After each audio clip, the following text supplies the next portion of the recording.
അമേരിക്കയ്ക്ക് കടുത്ത മുന്നറിയിപ്പുമായി ഇറാൻ. അമേരിക്കയുമായുള്ള പരോക്ഷ ചർച്ചകളിൽ ഇറാന്റെ മുഖ്യ ചർച്ചക്കാരനും പാർലമെന്റ് സ്പീക്കറുമായ മുഹമ്മദ് ബാഖർ കാലിബാഫ് ഒടുവിൽ നിലപാട് വ്യക്തമാക്കിയിരിക്കുകയാണ്.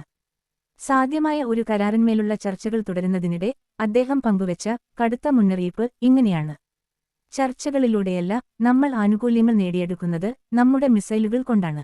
ചർച്ചകൾ അവരെ അത് ബോധ്യപ്പെടുത്താൻ മാത്രമുള്ളതാണ്.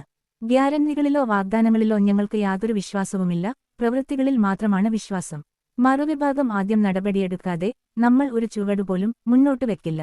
ഏതൊരു കരാറിലും വിജയിക്കുന്നത് തൊട്ടടുത്ത ദിവസം യുദ്ധത്തിന് കൂടുതൽ സജ്ജനായിരിക്കുന്നവനാണ്. അന്തിമ ധാരണാപത്രത്തിന്റെ കരട് നിലവിലുണ്ടെങ്കിലും ട്രംപിലോ അമേരിക്കയിലോ ഇറാന് ഒട്ടും വിശ്വാസമില്ലെന്ന് കഴിഞ്ഞ ദിവസം ഒരു ഇറാനിയൻ ഉദ്യോഗസ്ഥൻ വ്യക്തമാക്കിയിരുന്നു.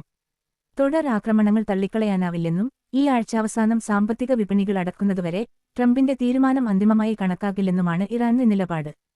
മുൻ IRGC ജനറലായ കാലിബാഫ് ഈ ആഴ്ച 235 വോട്ടുകളോടെയാണ് വീണ്ടും സ്പീക്കറായി തെരഞ്ഞെടുക്കപ്പെട്ടത്.